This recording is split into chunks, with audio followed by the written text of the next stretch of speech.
Hey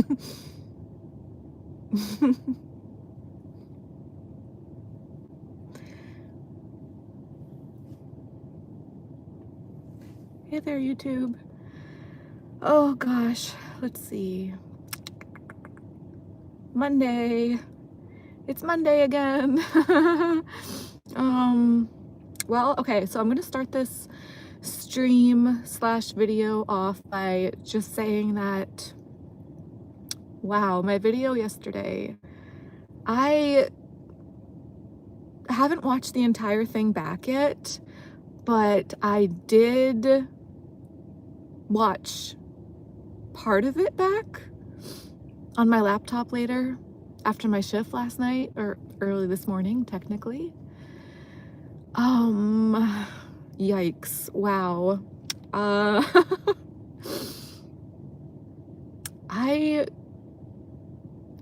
I want to think that the second half of that video might have been better than, or let's just say not quite as bad as the first part. Because from what I can remember, I mean, like I said, I haven't watched the second part back yet, but from what I can remember, I think I started to get into a little bit of a better mood towards the second half of that video because, well, I think it was probably partly or mostly because I had seen these three guys out in the parking lot, and I kind of rolled down my window just to say hi real quick, well, just to make sure they weren't leaving, because they got here before the club opened, and once they realized it wasn't open yet, they started to walk back to their car. So I just wanted to like make sure they weren't going to drive off, and because it's nice to see people here, like actually here that early at opening time. A lot of times, well, most of the time actually, when I get here at the start of a shift, it typically tends to take a while for people to come in. A lot of times, from what I've seen in the shifts that I've done early on, it'll take like hours, a lot of times, until we see that first customer walk in through the door. So to see three young new guys, and they were new here, it was their first time, that they said. So to see like three young new guys like that right at the start of the shift, right at opening, it was, you know, kind of exciting and nice, and I really didn't want them to leave. So yeah, it was nice to see them here, and I wanted to make sure that they were still going to come in, which they did, but I'll get back to that in a minute. But so I think after I like kind of saw them and said hi, that seemed to put me in a better mood towards the end, or kind of the second half of that video that I did yesterday. But the first part of that video yesterday, that's the part that I've kind of watched back a bit so far, and I don't know, I mean, I was feeling sick, and I was talking a lot about, you know, why that was, or why I thought that was. But like, what I was saying wasn't even making sense. Like, when I was trying to refer to like the previous shift or day or week or whatever it was, I kept on saying it was the following. Rather than saying previous, I was saying like the following. And I was confusing myself just watching it back. I was like, what was I even trying to say? I felt like I was just like kind of going around in different directions like that, like not really making any sense, or kind of maybe just going in circles, or not even circles, because it was just all over the place, you know, like too many different directions to just be a circle. So yeah, I don't know. Oh well, I guess. I can't imagine who would want to watch that other than, I don't know. I guess I want to think that kind of like how I am. Sometimes if you just like watching someone online, like sometimes it doesn't even really matter exactly what they're saying. Just to like kind of hear somebody else complain about their lives to take your mind off of your own troubles or your own, you know, stuff for a little while or something. I don't know, but yeah, I couldn't even really watch the rest of that back myself. Although a big part of why that was is because I haven't had the time. I did work until close last night, and yeah, I mean, I'm back here at the club now, so I didn't get a whole lot of sleep in between then and now, but I did get some. Um, yeah, I guess I feel okay right now. I definitely feel better right now than I did yesterday, thank gosh, because yeah, I was feeling pretty terrible yesterday. But yeah, honestly, I think it was pretty much when I saw those guys, it just put me in a better mood because I'm so used to typically when I get here or first get here to the club, yeah, it usually takes quite a while until we see the first, or until I see the first customers here. And usually the first ones that I tend to see are like, not really my cup of tea, so to speak, or I'm not theirs as well, probably. So it seems.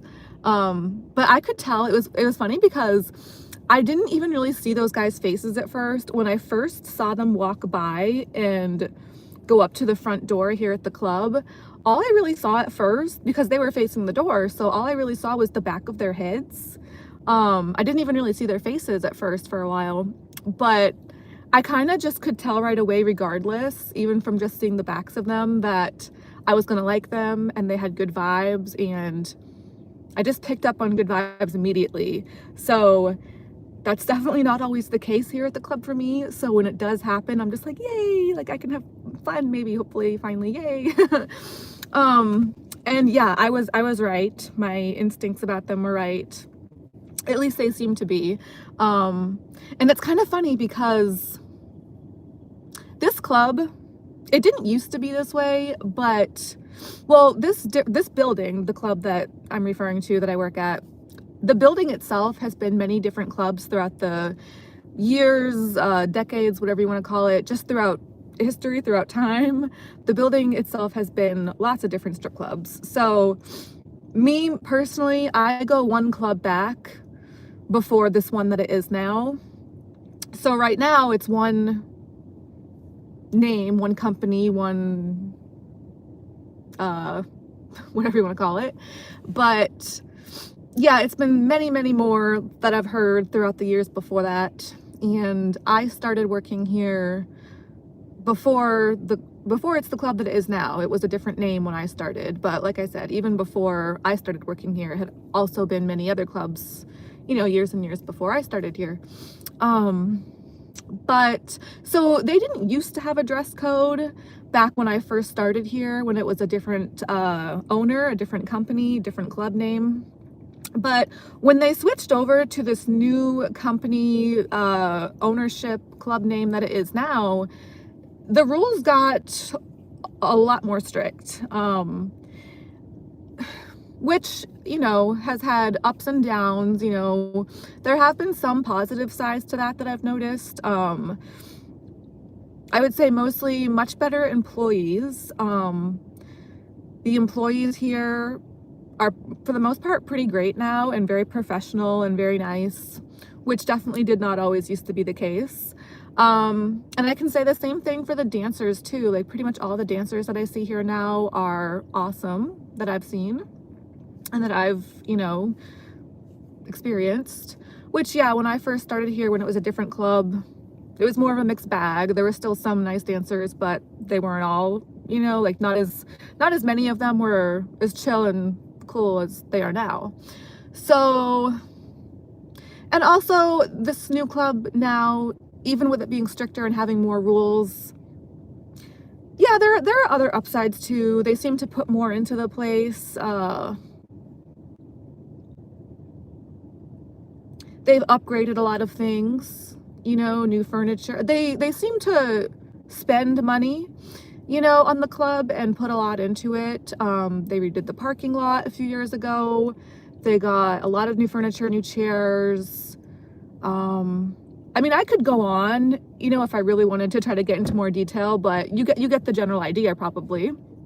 But yeah, they do have other rules that are kind of, I don't know, kind of strict and maybe a bit much in my opinion. Like, I always forget about this one, but we're technically, I guess, not allowed to chew gum now, which I don't chew gum anymore. I used to years ago when I was, I guess, younger, and I actually used to stick it on the inside of my locker. Like, I don't know, it's still there. If you look at the inside of my locker, it's all like a lot of gum pieces stuck toward the bottom and stuff. But I guess a part of me wants to figure, like, if anything ever happened and I, you know, got in trouble and they kicked me out of the club, then obviously that would suck. And as much as I complain about, you know, being a stripper, I do really like this place and I like working here a lot too for, I don't know if I should say the most part, probably the most part, you know. There are definitely things that I've always struggled with here and still struggle with, but I do still really like working here and I'm very thankful to be able to do it and that kind of thing. So I would be bummed out if something were to happen and if I were to not be here anymore. But I guess I try to tell myself, well, you know, whoever would have to like clean out my locker or, you know, at least they would have to clean out all the gum from the locker. Hopefully that will never have to happen. But anyways, so yeah, there's a lot of gum in my locker. So I don't chew gum anymore, so I don't really care about that rule. But I do think it's kind of, I don't know if silly. I guess it's not a bad thing because yeah, it's like, what if other customers were allowed to chew gum? Or what if customers, I'm not a customer, but anyway, what if customers were allowed to chew gum and they just, you know, were kind of like me and stuck at places. I mean, I don't stick at other places, or I didn't used to stick at other places other than my locker. So, but, you know, I guess sometimes that could happen, or gum's just sticky, it can get places. So it's probably not that bad of a thing to not be able to chew gum. And like I said, I don't chew gum anymore, so I really don't care about that rule. But I don't know, I just kind of think it's maybe a bit weird or kind of like a random thing, like I never would have thought of that kind of thing. But the rule that I really think is kind of sucks, this rule I really don't like, is that there's like this dress code. I guess guys aren't allowed to wear like sweatpants or like really casual clothing, like types of clothing. I'm not sure exactly what's not allowed. I'd have to like actually check if this is maybe written down somewhere or maybe it's on their website. I'm not really too sure off the top of my head, but I I definitely can understand like the sweatpants thing, like actual sweatpants, like, you know, the kind of like grungy ones. I don't know if grungy is the word, but the really baggy ones where like the certain kind of guys back in the day would maybe want to try to like have loose bottoms and just be a certain kind of vibe, where a lot of dancers might try to avoid that or not want to do lap dances with those kind of guys. And a lot of others might have learned the hard way that that's probably not going to be the most enjoyable kind of interaction or to have, or kind of guy to do a lap dance with. So I definitely agree with, I guess, that. But I think sometimes they take it a little too far. Like, I don't know, like, I don't know if people, they might not even be allowed to wear jeans here. I feel like I must have seen guys wearing jeans though. I probably should have checked this, because I really don't know off the top of my head. I just know that the 3 guys that were here yesterday, one of them was wearing, it really isn't what I would consider sweatpants. And this is where I would consider the rule to be taken a bit too far. The pants they were wearing were, I guess they were the same kind of fabric as like sweatpants, but they weren't like really loose and baggy. They were like olive green, and they looked like they could have been khakis, like especially from afar or even kind of up close, unless you like really looked and like, you know, saw the fabric, like, you know, you'd be like, oh, that's actually technically a soft enough fabric to where it's, I guess, could be considered sweatpants. But they weren't, you know, like grungy looking, or they weren't like sloppy looking, or, I mean, like I said, they looked like they could kind of just be khakis too. So to me, I thought they looked fine. I thought they looked nice. And I could just tell by the kind of vibes with these guys, they didn't seem like they were going to be the kind of guys to, I don't know, be weird or like, you know what I mean? Have those kind of bad vibes like some guys might. So yeah, they seem fine to me. And the guy that was wearing those pants, I guess it was actually his birthday. So originally, because, you know, especially depending on who's working, sometimes they, in my opinion, maybe do take that dress code a little too seriously or take it too far, maybe get a little bit too strict with it. So originally those guys weren't going to be let in, which, you know, I was like, oh no. For me as a dancer, and even if I were like a business owner, I would just see that as missed business, you know, missed money-making opportunity, you know, just missed interaction. For me, having people here when I first get here is like more motivation to, you know, get the ball rolling, like go on the pole, like get things started, you know, get this party started. So, and yeah, especially when I heard it was that one of the guys' birthdays, the guy that was wearing the more casual kind of pants, I felt really bad that they were going to be turned away and not allowed in. So well, I guess at first it was the floor host that was saying that, and then shortly after I saw them walking back to their car the second time after they had been, you know, turned away for their clothing or the dress code or whatever, I saw the floor host was kind of like following them out the front door a minute or two after that. And then I kind of started talking to them again, like, oh, like, are you guys still coming in? Or they told me what happened. So I was like, oh no, like, I really, you know, that really is a bummer. And I definitely don't agree with that rule. I wish they could maybe like not be so harsh or so strict with that sometimes, especially since it was the guy's birthday. So eventually, a moment after that, after the floor host came out the front door, the manager came out as well. So, and this was my favorite manager that's usually pretty nice and chill about stuff. So, you know, I was kind of just like, oh, like, can't we please let them in? And they did, which was awesome. Cause, you know, like I kind of mentioned that it was the guy's birthday and like, you know, the pants like look like they could almost just be regular khaki pants. Like they look okay, right? Like, so I was kind of just like really trying to vouch for these guys and just, you know, make a case that they should be allowed in. And yeah, they were. So, I mean, like I said, that manager's really nice. And so that was awesome. I'm really glad that they were allowed in. And yeah, they were pretty chill. They came right up to the stage and were tipping and nice. And I mean, yeah, like if they weren't allowed in, that's definitely money that I would have missed out on and the other dancers would have missed out on. And I mean, they were really the only guys there for a while. So if they hadn't been allowed in, it would have been like another one of those really slow, boring starts to the shift for a while where we're all just kind of like not really doing a whole lot of anything. Just, you know what I mean? Just like slow, boring, kind of bummer Sunday vibes.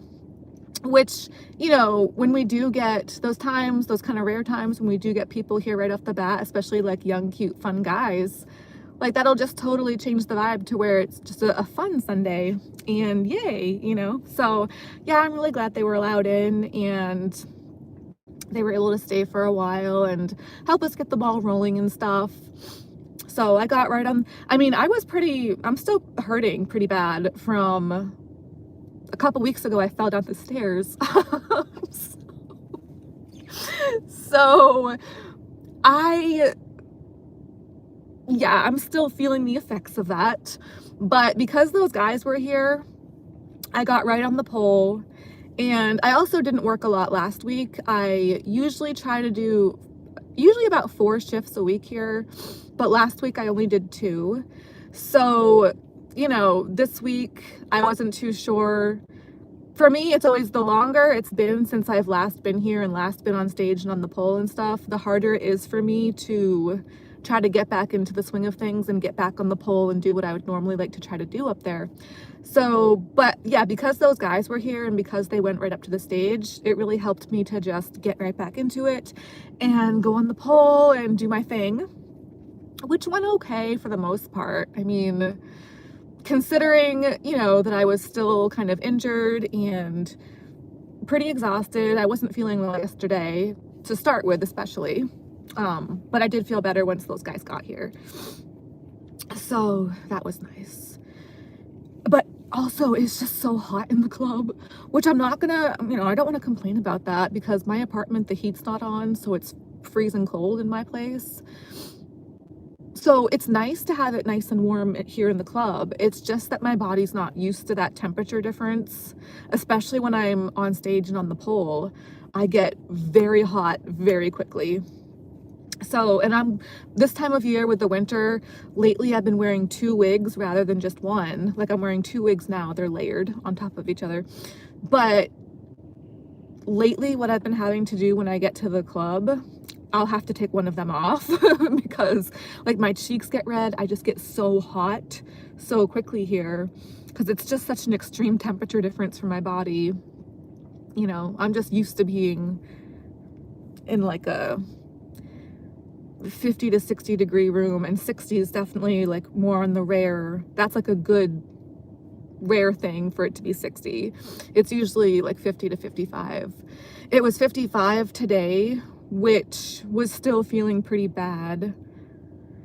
But we're also supposed to have a lot of, I think it said we're supposed to have a lot of wind tonight and blowing in the direction of where my windows are. So I'm trying to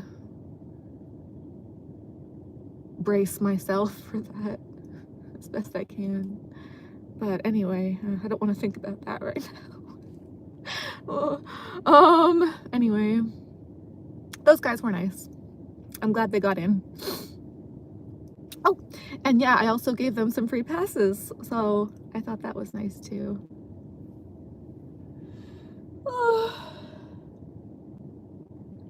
And yeah, I guess I'm pretty sure the first 4 hours of that shift yesterday, I'm pretty sure I spent the first 4 hours on stage, which it didn't feel like 4 hours. It felt like, a couple of hours maybe, but it did not feel like 4 hours. And that's happened before, but even when it's happened somewhat recently, I'll usually take, like it won't be like just the straight entire time on stage. I'll usually take a break to go to the bathroom or maybe do a lap dance or get some water, go do something. But every now and then, that won't happen and I'll just be up there for like hours and hours with like nonstop. My record on stage is I've done 5 hours twice before. And one of those times I think was last year, like springtime of last year, I think around Easter maybe. That was my second time, and that time I got just over 5 hours. And then a couple of years before that, I had been up there for 5 hours straight. Like no bathroom breaks, like literally on the stage the whole time without stepping foot off of it. Which for me is crazy just because I always have to pee. So it's really weird to me that I'd be able to do that without having to take a break to go pee. But yeah. So yesterday, I'm not sure exactly if I'm remembering this correctly. I might have come off the stage at a time or two to do that kind of thing, to go pee, but I don't think I did. I'm pretty sure I just stayed on the stage like straight without taking any breaks or getting off of the stage at all for the first 4 hours of the shift yesterday. So yeah, that seems pretty good to me. Especially since I hadn't been able to work much the week before that, and I was only going on 1 cup of coffee that day. A lot of times I'll usually have many cups of coffee before I come to work or before I go out and do anything really. That's just part of like my routine. Like when I get up out of bed, I'll tend to have a lot of coffee. But I remember I only had 1 cup of coffee yesterday before coming in to do that. So 1 cup of coffee versus the 4 hours on stage nonstop. I feel like that was pretty good. I was pretty happy with that. So now that I'm back here today, I just have to really try to remember to like pace myself, I guess, as best I can. I don't know. we'll see.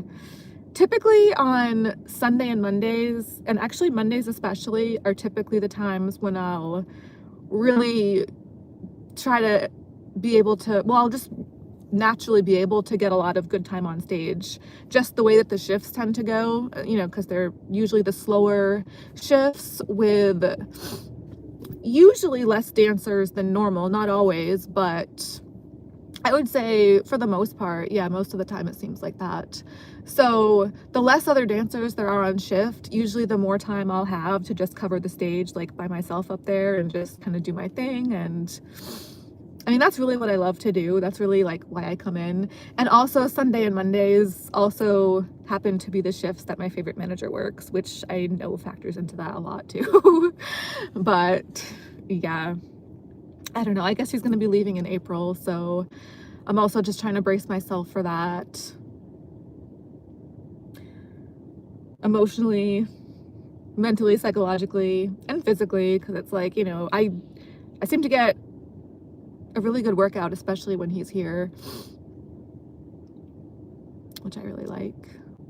But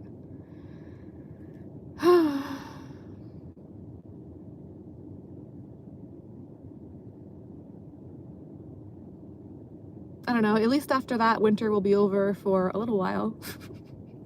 A little while, not very long, you know, but for a bit. So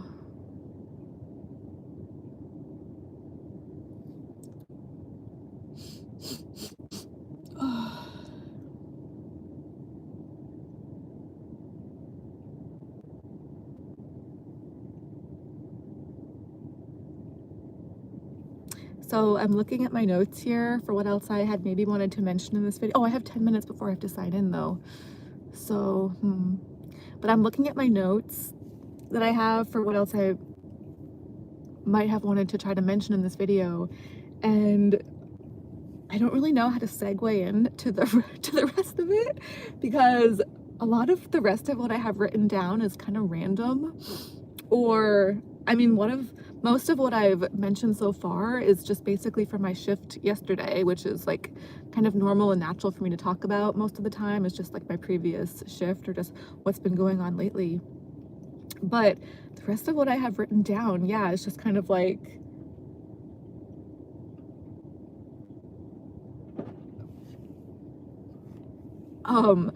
I have it's just kind of random, but and yeah, I don't really know how to like segue into it, but anyway, oh well. I do only have about 10 minutes before I have to go sign in anyway, so I don't know, it looks really nice out right now, the sky. It was, I guess it still kind of is, a very gray, cloudy day, especially when I looked out my window earlier this afternoon before, when I was trying to decide if well, I knew I was going to be trying to come out today, probably, but, you know, like before, usually when I first get up, I'll go pee, and then I'll tend to go look out the window to see what's going on out there, or try to. And yeah, when I looked out the window earlier today, and just lately in general, this has been the case for quite a while now, it's just been such like a gray, cloudy, dull, kind of looking day. And that was also the case today as well. But now that I'm here, you know, like out parked at the club, I guess the sky is still mostly gray and cloudy, but directly ahead of me, especially, there seems to be some little bit of sort of sun poking through the clouds a little bit, which I didn't notice earlier. But it looks really nice right now. I'm just really enjoying the sky right now. It's just the tiniest little bit, pretty much directly ahead of me, and it's making a lot of the clouds up overhead kind of have this, you know, pinkish almost kind of hue, or maybe more of like a soft amber. I'm not really sure what to call it. I don't want to say beige because it looks better than beige to me, but anyway.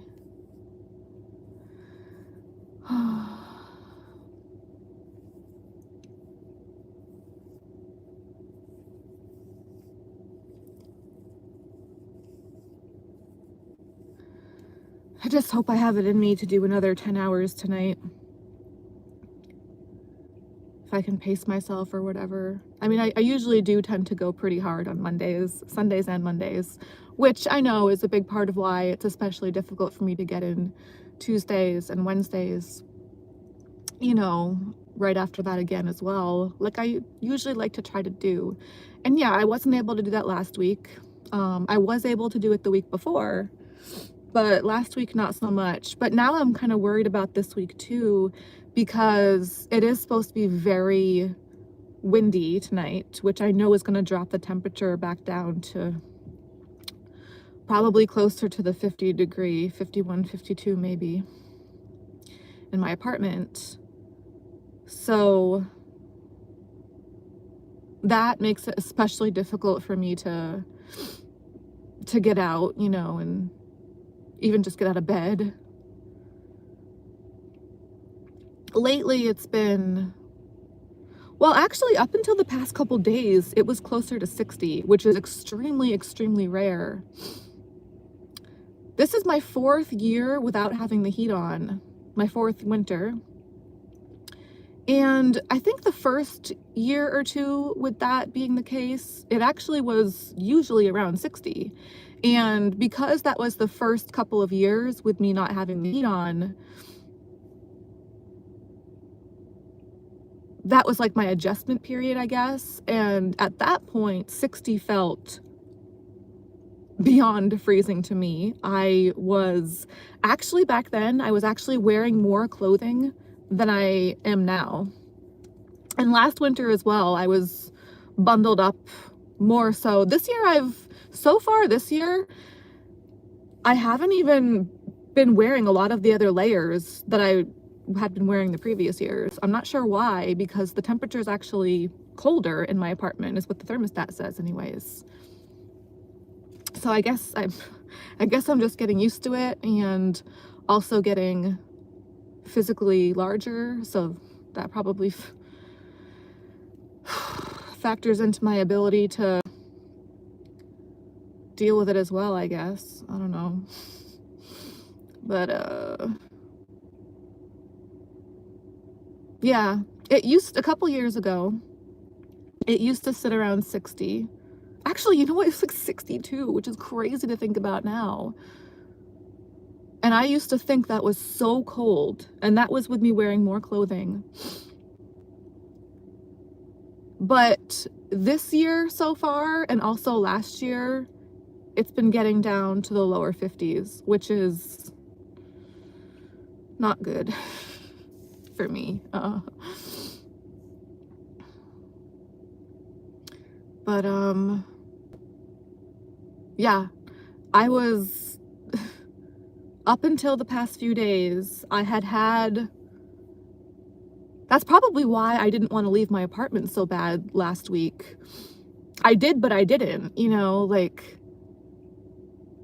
I did, but I couldn't get myself to, because I was so exhausted. But I'm thinking now, I'm pretty sure part of that probably also had to do with the fact that the temperature had climbed a little bit from like the lower 50s up until almost 60. So now for me, being closer to the 60s is like warm in comparison to the past couple years, how it's been.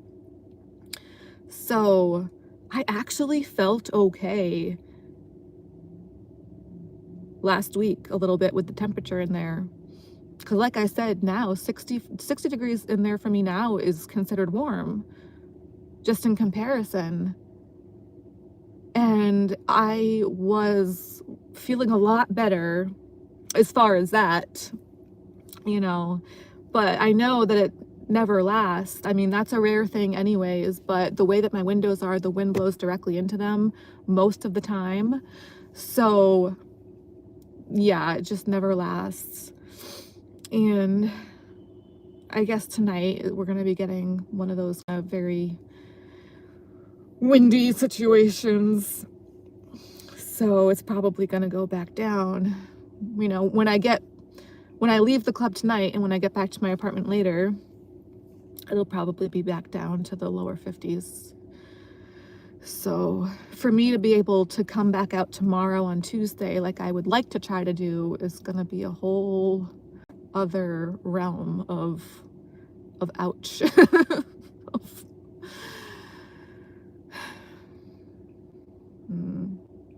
oh, but I guess maybe I can use that topic to maybe kind of segue into one of the other things that I had written on my notes here, because normally I hate wind very, very much in pretty much all cases. But I was thinking of, like, I'm not the kind of person that ever gets to go out and do anything like fun, or literally, like, my lifestyle, all that I do is work. That's literally all that I do. I work and I run errands, and I never have extracurricular activities, interests, hobbies. I just never feel like I have the time or the energy to do anything other than work. But, sometimes I do like to fantasize about what if I was able to do anything else other than work from time to time, something that I might actually want to do.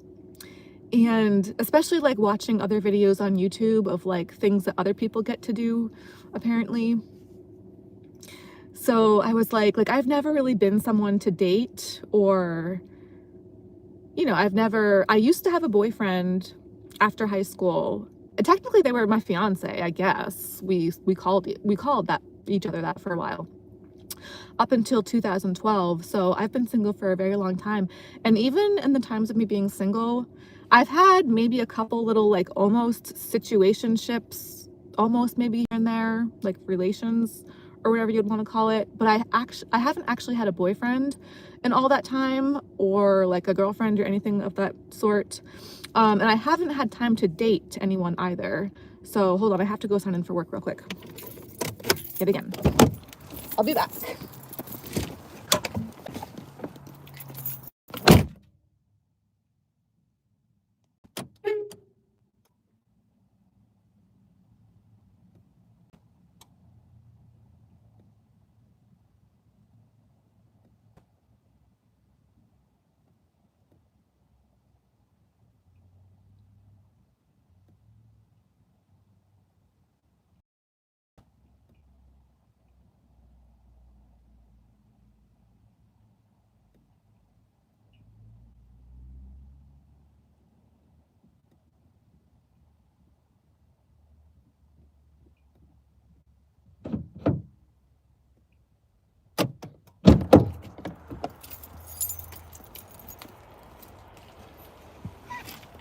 Whew.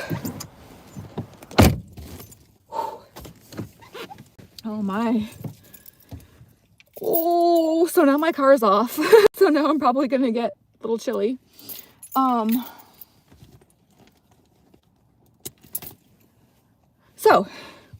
So sometimes I like to think about like what would I maybe want to do like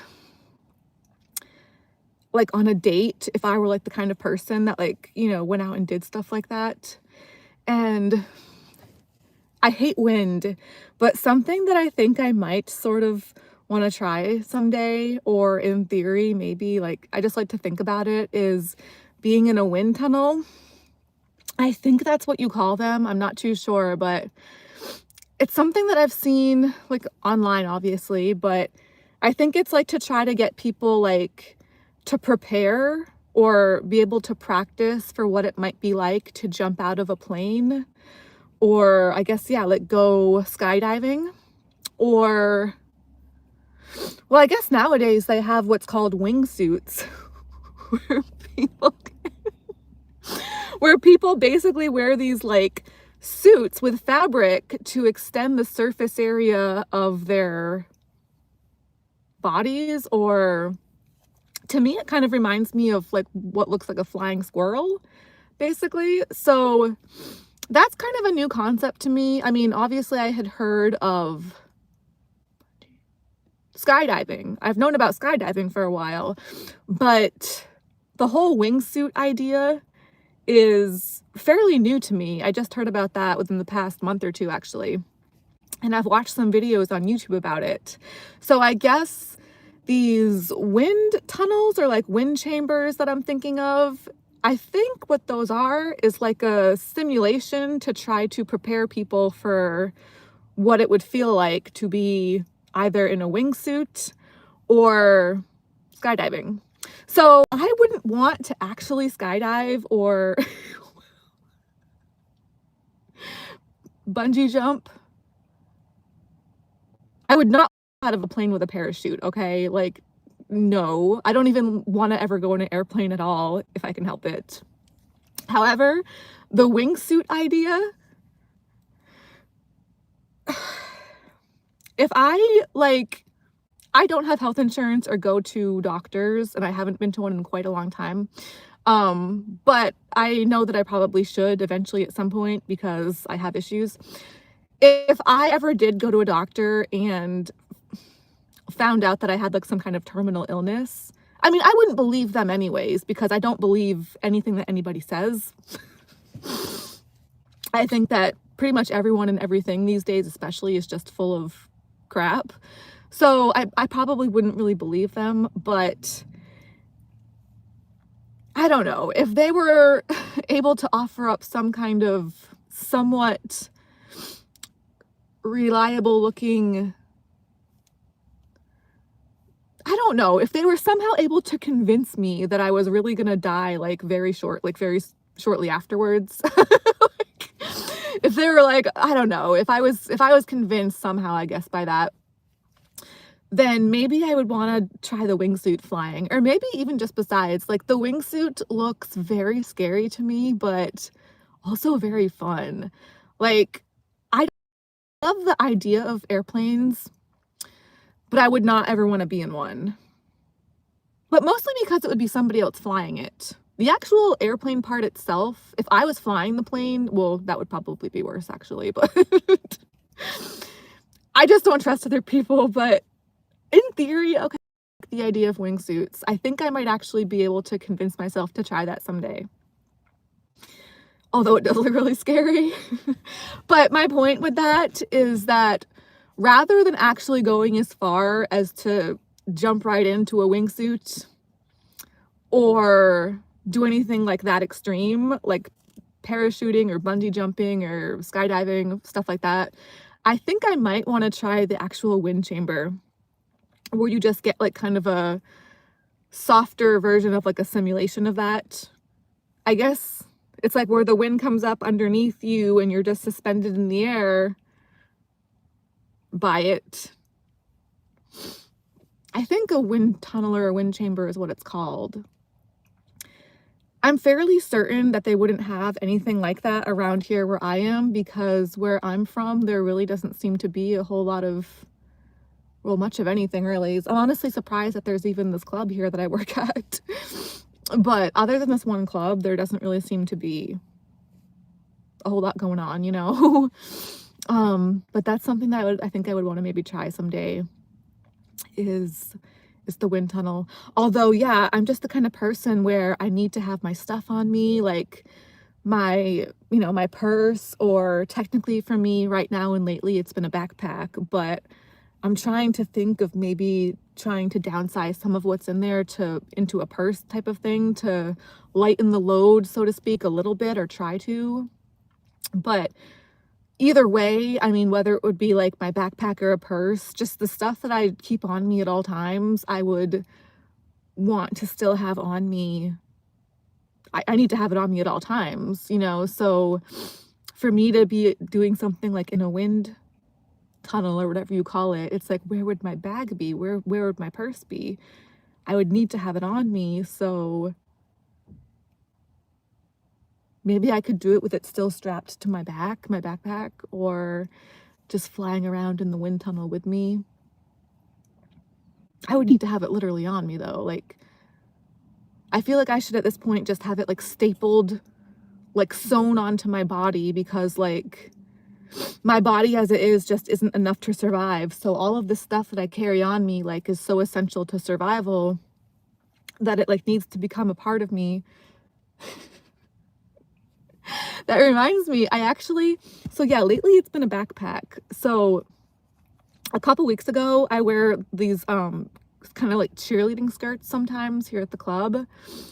So I think a couple weeks ago, I took my skirt off on stage. I mean, I was still wearing other bottoms underneath, but the skirt was just one of many layers because it's winter. I don't wear the skirts in the summer. Well, I wear different skirts, like lighter skirts, but these are my bigger, heavier winter skirts. So I took the skirt off, that layer, and I put it around my backpack. And I guess the way that my backpack is sized and shaped, it kind of is like a torso. So the way that my skirt went over the top of it, it was kind of like, it looked like half of a person almost, like a torso. It looked like a torso wearing a skirt. And I was just like, this is like my body double, or like, this is like my version of having a baby, or it's like me. It's like, that's me there. That's like it's me. It's so sad.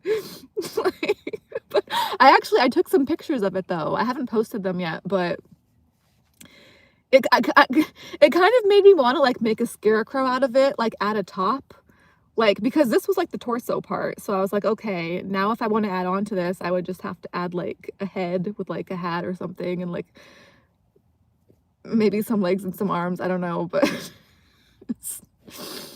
maybe I'll post the pictures later on at some point. Anyway, what was the other one? Oh. I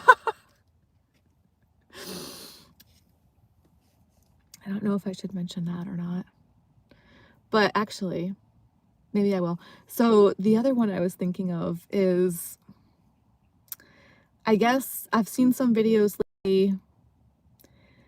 I go on weird like kicks of like stuff that I like to like research and think about and watch videos on YouTube. So lately, like out of the blue again, I don't know, I've gone on this kick many times before with like the Bonnie and Clyde stuff. This is not the first time by a long shot that I've been looking into like their story. But yeah, lately I've been back into that again. And I mean, I'm not one of those people that like thinks it's cool to like glamorize like what they apparently did, or, you know, like what they were accused of doing just because they got famous from it, or, you know, like became like this legendary kind of folklore. Or folklore is maybe not the right word, because, well, for me, it might be more of a word to use, because I just never really feel like, to me, the stuff that I hear about history, if I wasn't there myself to actually witness it, how can I really just go off of what other people are telling me or what other people are saying? So, I mean, other people say that Bonnie and Clyde were actually real people, and that, you know, they actually did the things that they're said to have done. But for me, I'm kind of like, well, how would I know? And like, I'm not just going to believe what other people say. I don't know. But regardless, whether or not their story is true, whether or not they were real people, it's interesting to me regardless. Even if somebody just made that stuff up, it's still like, just like people read fiction books or nonfiction books, like people that read fiction and nonfiction, you know, even the fiction can still be interesting, right? So I don't know, that's just the way I look at it, I guess. But yeah, anyways, it's not that I think it was like cool, or like, you know, the stuff that they're accused of doing, or, but there are a lot of aspects of that kind of story with them that I do find very interesting and fascinating, really. You know, especially since that was like the earlier years of photography, when photography was first becoming a thing. And to me, it seems like the reason, if they were real people, if that is a real true story, to me, it seems like a big part of why they became as famous as they did is, yes, partly because of, you know, the crimes they committed, but also because Bonnie was into photography, and she seemed to initiate taking a lot of pictures of them. And also, it seems like she was into poetry a lot, and I guess like writing, mostly poetry, it seems. But, I've always been into poetry and writing. So, but, like a lot of her poems, her poems about them especially, seem to be, between that and her photography, that seems to be a big part of what made their story become so well known and widespread, widely known, whether or not it was actually true. But so I guess one of my other things that I would maybe want to do as like a date idea is spend like a night or a few nights or a week in their Joplin hideout, because I guess that's a thing that people do, like Airbnb. I think it's Joplin, Missouri, where they were hiding out one time for maybe like, I think it was 13 days they were there, is what they said.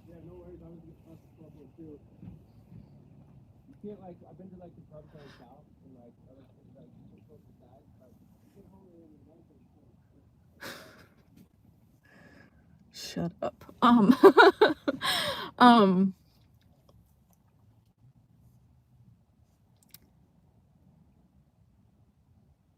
yeah, 13 days they were there apparently.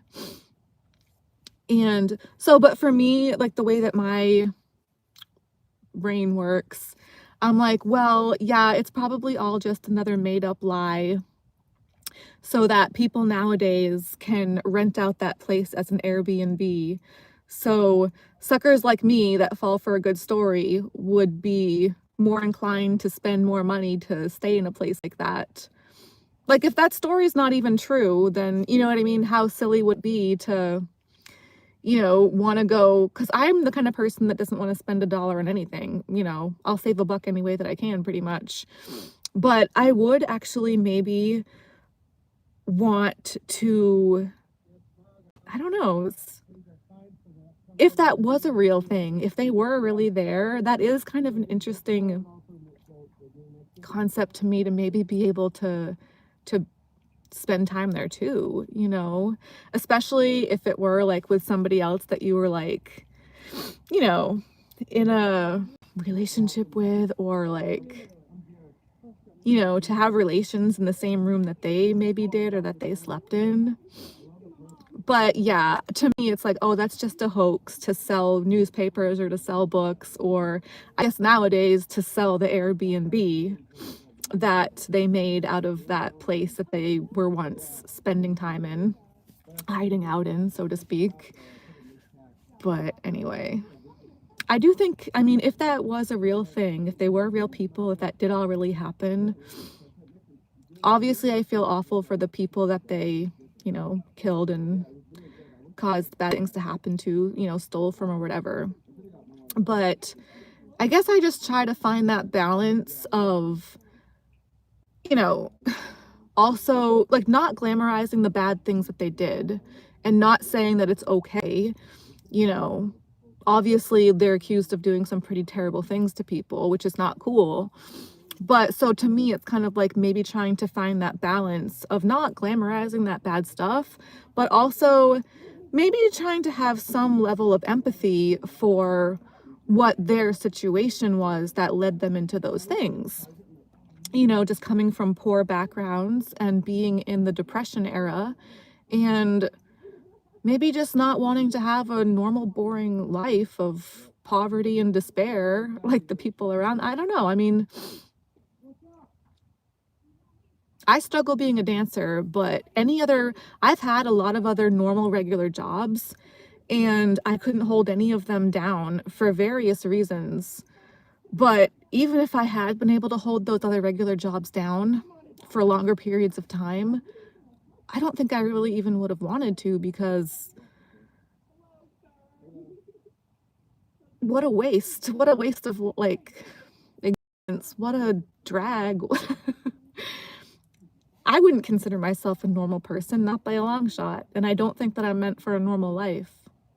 A part of me wants to maybe wants to have a more normal kind of life, but I don't think that's what I'm meant for.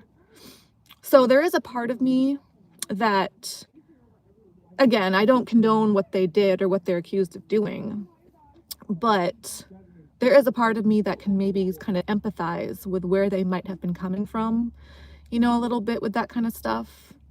And especially Bonnie, you know, because that's more of a debate as to like how much she actually participated, especially in like, you know, killing people and that kind of thing. Some people said that there's a lot of different various accounts of how much involvement she had with that kind of stuff.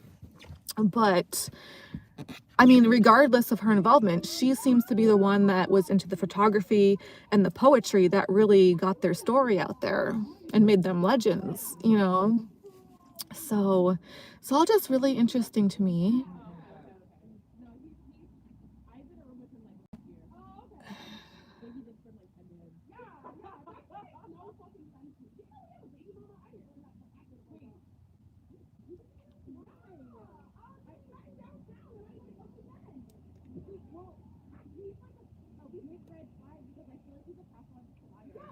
I get so distracted. There's a group of people out there and I get so distracted.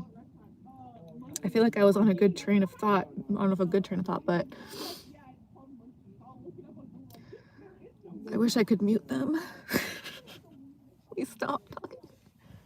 I always feel like I have to park towards the front entrance. I don't like to park far away from the front door, so... Oh God, they're so loud.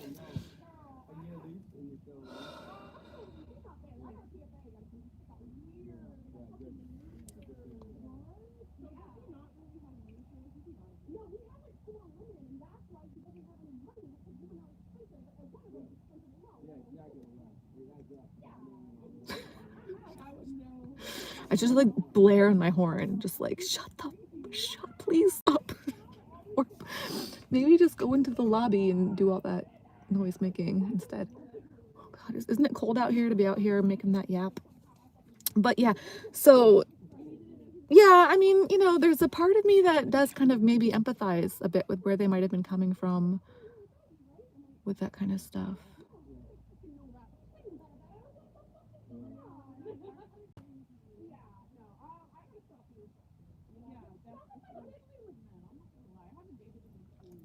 But back to the idea of how maybe that was all just made up. I always wonder about a lot of stuff, even these days in the present times, like when I hear things, even when I see things with my own eyes.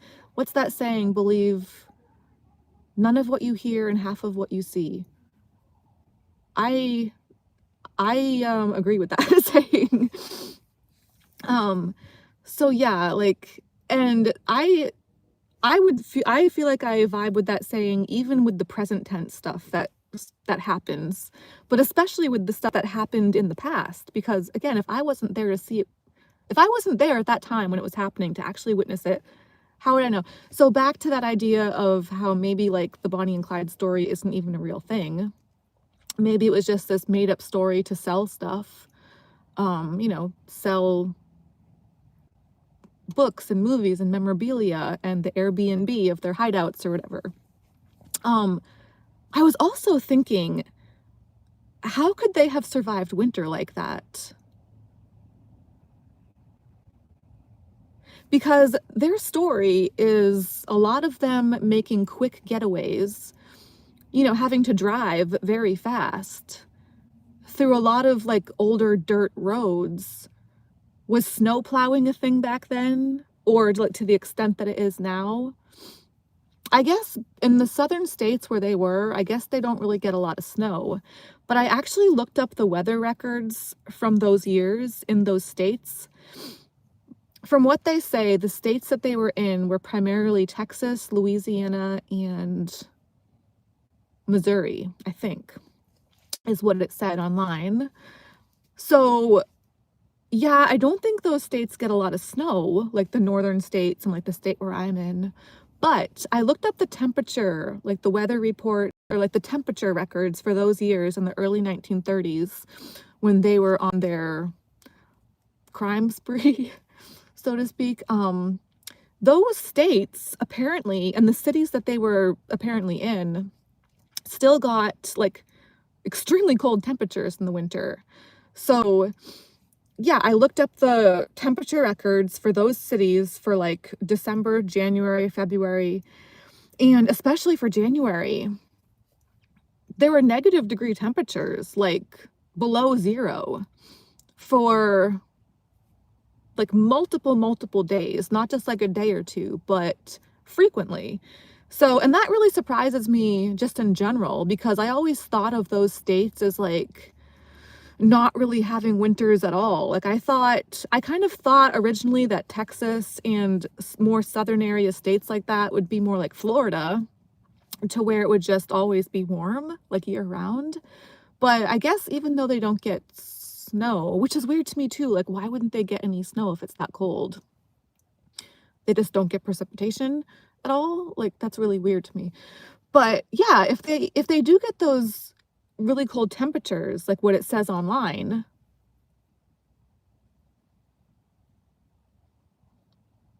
that's just weird. Why would places like that get that cold and not get snow? And if Bonnie and Clyde were in those southern kind of states, living outdoors out of their car pretty much the way that they're described to have been, how could they possibly have survived winters like that? Did cars back then have heating the way that they have now?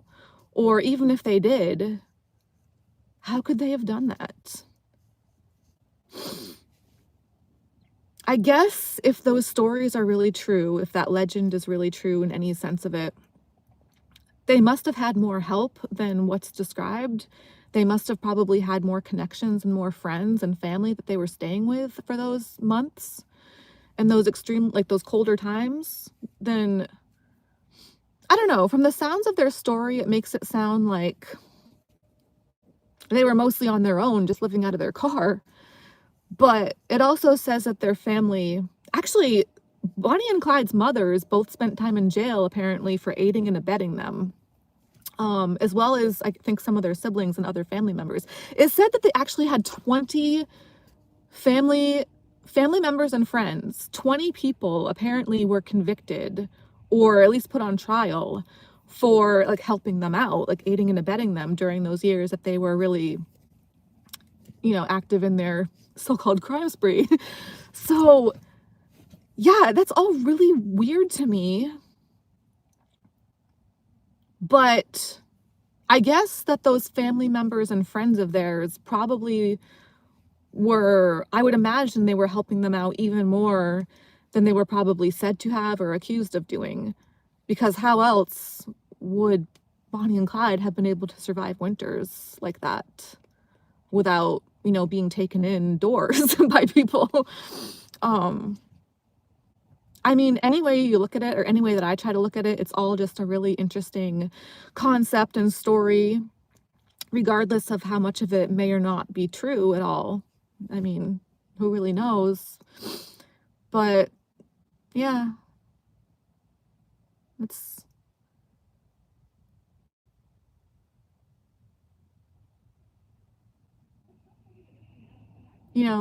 Bonnie's photography and her writing is, in large part, from what I can tell, just, yeah, a big part of what made them so famous, made them legends. And in one of her poems, I think it's one of her most well-known, I'm pretty sure it's called The Trail's End, she mentions the both of them being buried next to each other. I think it goes something like,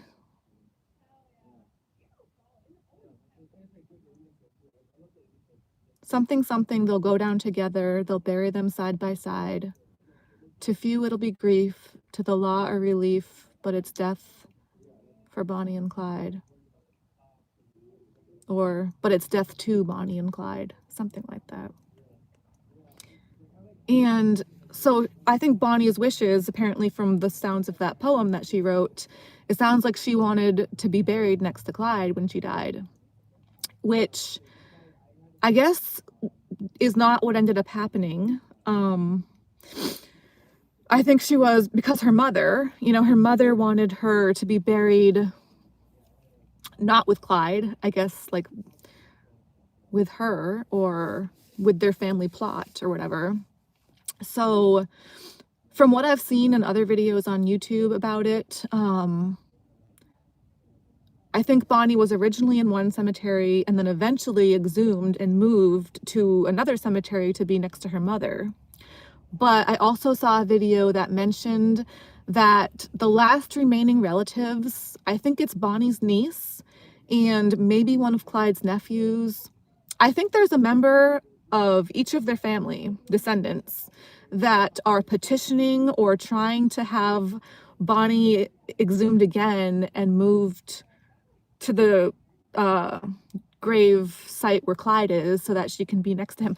And it's interesting too, because I saw, a couple of videos where a guy had gone to go like show on camera these places, these grave sites. And in one of the videos, it showed that Clyde is buried with his family. But apparently there's a space left next to Clyde for Bonnie. So there's like Clyde here, and then there's a space, and then there's a lot of his other family members off towards the side, but there's a space in between them. And apparently that space is specifically in case they were ever able to get Bonnie moved over there. And I guess, yeah, there's a couple members of their family left apparently trying to do that. And I think about the concept of past lives a lot. And one of the things that I think about sometimes is who I might have been in a past life, if I have a past life. Or maybe I'm a new soul. Maybe I don't have any past lives. If that kind of thing were to actually exist. I mean, who knows? Probably not, but it's a interesting kind of concept and possibility that I like to think about sometimes. And what I really like to think about lately in regards to that kind of thing is people nowadays with the internet. What if some of us did have past lives, and now with the internet, it's like we can do research and look up these stories about our past selves? Because they say, I think part of this concept of reincarnation is that it's all about when people do take on a new, soul, I don't know if soul is the word, but take on a new body, a new persona, a new life after passing away in a previous one. I think they say that part of the reason or the concept behind that sort of thing is to try to come to terms with what happened to them in a previous life, to try to understand and accept on some kind of spiritual level their previous self, their previous life, and what had happened to them, particularly or especially if they had died in a violent manner, kind of by accident or before their time, some kind of violent, unsettling kind of end. Their spirit is said to have maybe just be, obviously upset about that and want to get some kind of level of acceptance or understanding. So what if some of the people alive nowadays that spend so much time on the internet, and a lot of people will kind of talk crap about people spending so much time online and this and that, but there's so much information and research. Again, you never really know exactly what's true or accurate, but there's so much out there with that kind of thing. What if some of it is actually accurate or could be? And what if some of us people now doing this research online and looking stuff up, we're looking up stuff about our past selves as a way to try to understand what happened? We're reading about ourselves, we're reading about the stories of our deaths and the circumstances surrounding it to try to understand and accept from a different perspective of stuff that we couldn't have possibly known or understood back then when it had been happening to us.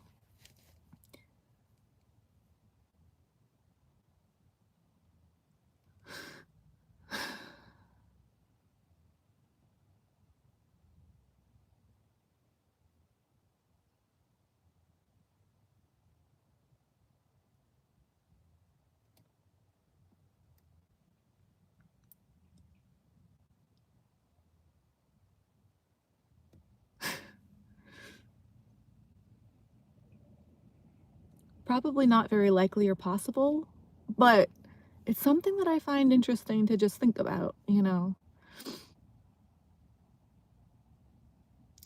I guess especially because I feel like I've had a lot of stupid crap happen to me in this so-called life that I have now. And it's like, damn,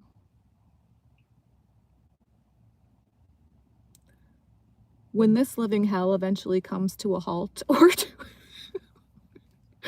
when I'm no longer in this existence that I'm in now, whoever has contributed to my, obviously I know a lot of what I struggle with is my own fault, but a lot of it I don't think is. A lot of it I think is other stuff and things that have been done to me. I would want to haunt the living shizwiz out of whoever has made me their target or caused me grief. Or maybe just have some fun, like poltergeist type. I've had a lot of stuff of mine go missing. From my car, my apartment, and even my locker here at the club that I work at. So, like, well, if I'm ever a ghost someday in the future, I'd probably want to be like a very mischievous kind of poltergeist kind of ghost. And not to like nice people that, I don't know, maybe like the descendants, I don't even know who has taken stuff from me, like who's broken into my car or my apartment. You know, my landlord's pretty old though. So I guess it would have to be his descendants if he'd probably died before me, or I don't know if he's maybe the one that's been in my apartment before to do stuff. But I just think, I really hope there's an afterlife. I really hope that I just want to mess with people so bad. Again, not like the good people that haven't really done anything bad to me, but the ones that have done bad things to me, or their descendants, their relatives. I mean, I feel bad for their descendants because it's not like their fault, but I just want to be a mischievous little ghost. I wouldn't want to just be dead forever, you know, like that's not fair. That's like, some people seem to like that concept or that possibility, but I don't. Ain't no way I gone through all this crap to just have it all come to a complete nothingness end. I definitely want to have an afterlife, and I definitely want to make the most of it and either reincarnate into a better, sexier person, or just be like this mischievous poltergeist type ghost. Not in a bad way, not in like a mean way to like actually take people's stuff, but maybe just mess with them in like a kind of fun way, or, you know, nothing too bad.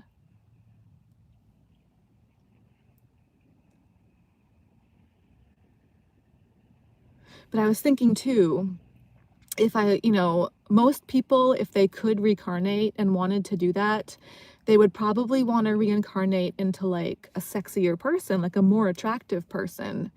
But what if some people would actually like consciously choose to reincarnate into a less attractive or a less conventionally attractive person? Like people that were really dedicated to like trying to get their soul to grow, or like that's somebody that really wants to grow their soul, right? If they would purposely choose to reincarnate into like an ugly mofo, or I'm sure none of that stuff is real. I don't really believe in any of that stuff, I don't think, but it's just interesting stuff to think about. I like to distract myself, with other things that don't have to, directly do with what I've been experiencing in my real life for a while now, because a lot of what I experience in my real life is just kind of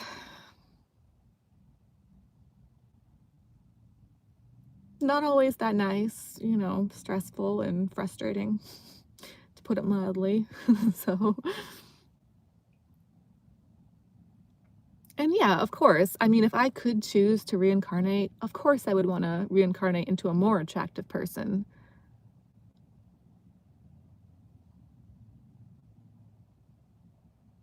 I mean, it would suck to be, I would just want to be like hot.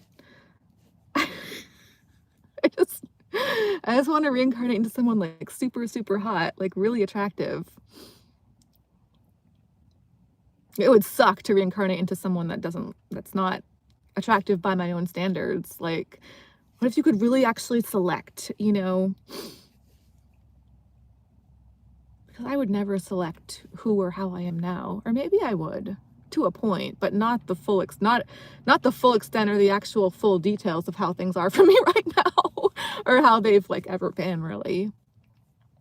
I mean, I like my personality for the most part to a point, but a lot of my surrounding situation and circumstances and so-called family members, they're okay, but it could definitely be a lot better, you know?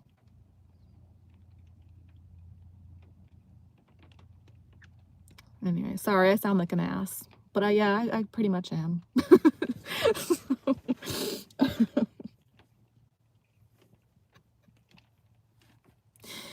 My dancer friend Paris, a couple weeks ago, so yeah, this is pretty random, but I love her to death. I really love Paris. I've done a video with her before on here. But, you know, like, I really don't understand a lot of what people do or how they do things. When I saw her here, I think it was one of the most recent times that I saw her, excuse me, here at the club. When I first saw her towards the start of our shift, or towards the start of my shift when I first saw her, she always has these amazing outfits. Obviously, a lot of dancers here at the club have amazing outfits. I mean, I pretty much wear the same little black dress all the time, just boring, and I just don't have the time or the energy. I can never try to organize my stuff, you know, enough to try to actually put together outfits the way that I would like to. But Paris especially is one of the dancers that I see where she has the most incredible outfits and the most incredible style. And even like a couple years ago, or like last year, when she was telling me that she was in some pretty dire circumstances herself, and from what I heard from her, like worse than anything that I've ever, well, probably a lot of what I've known or more recently. Anyways, even when she said stuff that made it sound like she was in some pretty bad times, every time I would see her here at the club, like, she would just look so amazing. And she pretty much every time I see her, still to this day, I mean, I've seen her dancing here for years, and I'm pretty sure like every time that I see her, she has a new outfit.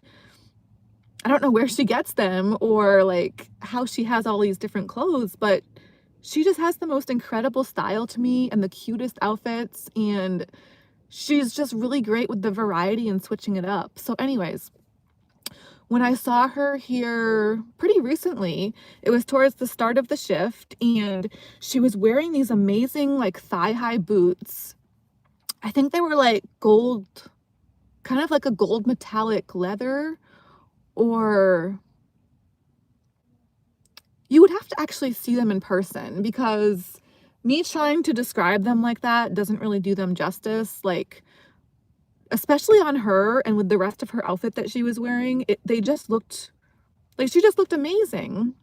And I immediately noticed the boots that she was wearing. I was like, oh my gosh, like, they're so incredible. And I'm pretty sure it was either towards the end of that shift later on that same day or night, or maybe the next day or night, or it was very shortly after that, I saw those boots in the trash. And I was just like, damn. I was gonna say something to her, and I was actually even gonna take them out of the trash and put them somewhere else. I'm actually kind of upset that I didn't do that. I've done that before with other stuff. I'm just the kind of person, I hate to throw things away. I really do. I mean, to me, everything pretty much can like still serve a purpose or be resalvaged, or I've just, you know, I have that kind of like survivalist mentality to where you never know when you might need something again, or how you might be able to put that thing to use in the future. You know, like if you're out stranded in the wilderness, or stranded out at sea, and you have like the tiniest little thread or feather or piece of plastic that can a lot of times be used in a productive way or in a survival manner to try to do something with it, you know, to try to make use of it. So, like, to me, any kind of like scraps, fabric, like, it can pretty much all have a purpose or a use, or even save your life someday or in some way. You just never know sometimes. So, yeah, I never like to throw anything away, to the point where I wouldn't say that I'm a hoarder necessarily, because to me, a hoarder is somebody that keeps adding stuff on and keeps on accumulating things. I really don't buy stuff. Like I said before, like, I try not to spend money in any way that I can. So I don't like add on to what I already have, unless it's like something that I really like feel like I need.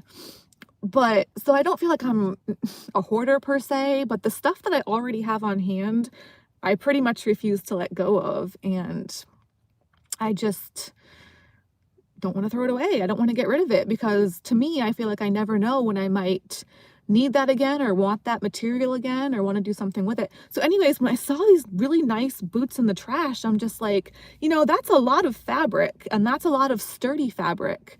And even if those boots themselves are like maybe broken, or, you know, maybe if Paris or whoever didn't think that they'd ever be able to wear them again, or maybe they wouldn't, maybe they were really like broken to where they couldn't be worn as the boots that they were before, like, that's a lot of material still, and that's a lot of stuff that you can work with. You could resalvage those boots into so many things. That fabric could save your life. Somebody could probably fix those if they really wanted to. I mean, you could still sell them. If you didn't want to use the material yourself, you could probably sell that material to a fabric maker or a seamstress or a tailor. Somebody, like eBay. I don't know. Like, that was just so wild to me.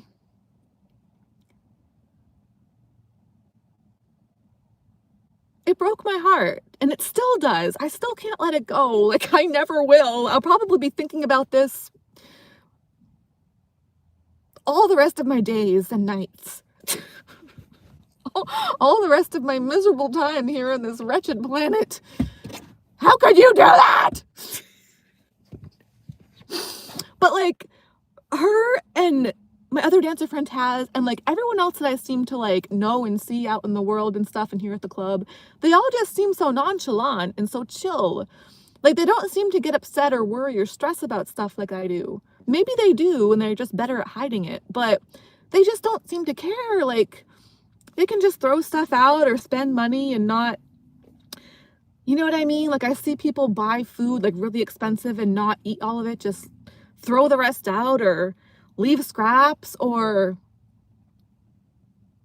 I feel like I have to utilize every little bit of every little thing that I'm able to get my hands on, you know, get access to, is like precious and like a life or death situation every single second. I never know what could happen. I never know what's going to become of this or that, or when I might need this or that, or anything, like a tissue. Like, I might need that tissue. I can't, even now, I have my last Swiffer pad with me. Nobody here at the club cleans the stage floors, so I bring in my own damn Swiffer to do it. And when I first brought this Swiffer in, I only had 2 Swiffer pads left. And now one of them is gone, and I'm on to my last Swiffer pad. So I left the first Swiffer pad. I cleaned the stage floor with it a few times. After I used that Swiffer pad and cleaned the stage floor with it, it was obviously dirty. So I went to the sink, I washed it out, I wrung it out, and I brought it back up to the locker room to dry, because I wasn't going to throw it away. I was going to reuse it and reuse it over and over into infinity as long as I could, until it fell apart into shreds. I wasn't just going to throw it away, you know, because I knew I only had like 1 or 2 left. And I found out today it was actually only one left because I thought, like, I shouldn't have to lock up under lock and key this Swiffer pad that I'm leaving out to dry. You know what I mean? But so I didn't want to put that wet Swiffer pad in my locker and have to lock it up with my other stuff and have it get other stuff damp. So I just left the Swiffer pad out somewhere. I still tried to tuck it off in a corner where I didn't think anybody else would be bothered by it or throw it away themselves. And I think I tried to leave it out near a heater to help it dry faster. So that was okay for like the first time or two, but when I went to go try to clean the stage floor last time with the Swiffer pad that I had left out to dry, that I didn't bother to lock up, it was gone. So now, last time when that happened, I'd got a paper towel instead, and I tried to clean the stage floor with a paper towel, and that didn't work very well at all. I wasn't even able to clean the stage floor that way because the paper towel just fell apart and it didn't work. So today, I went to get that other Swiffer pad that I had. I wasn't sure if it was 1 or 2 left. I went and it was 1. So now I'm down to my very last Swiffer pad that I brought in with me today. And now this stupid Swiffer pad, I'm going to have to hold on to this everywhere that I go. I can't leave it out because somebody else will just throw it away and then we'll never be able to clean the stage ever again. Because I'm not going to buy more. I already have this one Swiffer pad. I shouldn't ever have to get any more ever again. I can make this one last if people would just not throw it away. I just shouldn't have to carry it around with me like everything else and keep it under lock and key. This one stupid Swiffer pad, I can't even leave that out. Everyone else here at the club leaves out Gucci designer bags and like their entire purse. They'll just leave out open on the counter while they go off and do stuff. Like they just don't care. They'll leave out open drinks, open food, everything they have. They'll just leave and walk away and go travel off somewhere else and just leave all their stuff open unattended. Meanwhile, I can't even leave out a single Swiffer pad to dry without it being tossed in the trash and then I never see it again. And then how can we clean the stage floor? How can I clean the stage after that? I'm not going to go out and buy more Swiffer pads. I'm not going to do it.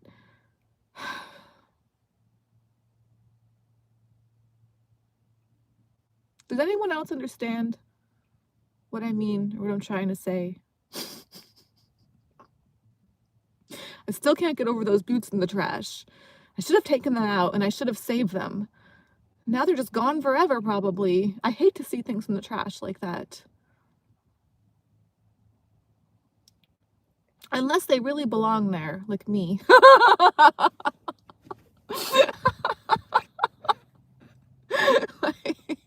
Like all of my stuff, apparently. That's where all my stuff is going to end up, probably. What's going to become of me and my stuff?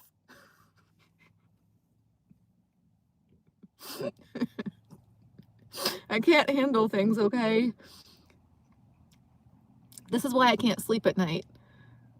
It's a big part of why.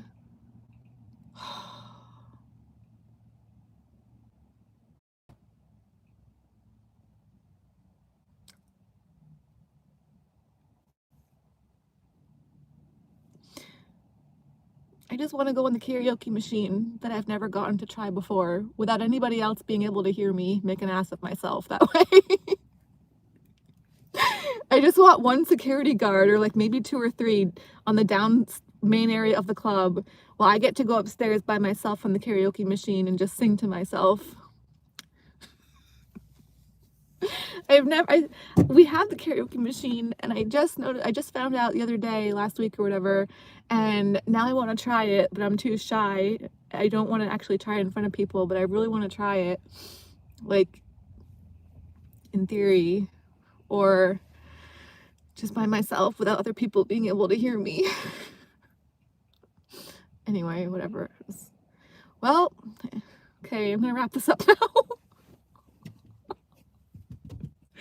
Bears, why do you throw away those boots? I probably could have fixed them. Somebody could have. We could have done so many things with those. We could have built ourselves a little hutch, practically. We could have sheltered from the storm with those boots. Many a storm, possibly. They could have become so many new and wonderful things, or at least new things. Anyway, it's dark out now. It's been dark out for a bit.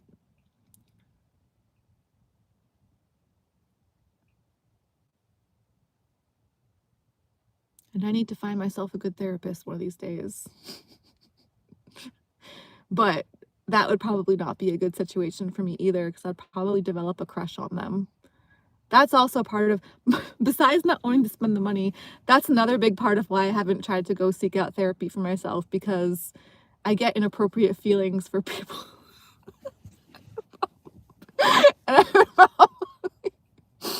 And male or female or whatever else in between, I'm sure I would develop an unhealthy disposition towards them.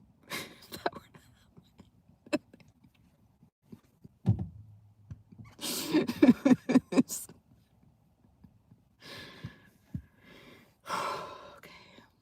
Well, okay, I'm gonna go work now. It's also really cold. I'm gonna pack up these notes.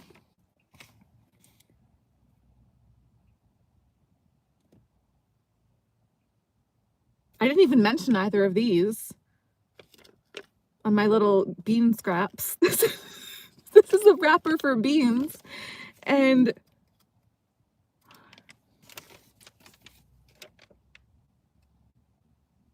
this is a wrapper for paper towels from here at the club.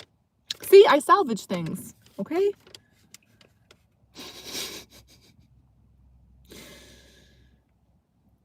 A lot of people would have to have like fancy, expensive stationery to make their notes on, and they would still just throw it out in the trash after. This is salvaged. This is reusable goods. Waste not, want not. I still want. And I still waste, but I try not to. I can't do this right now. It's too cold.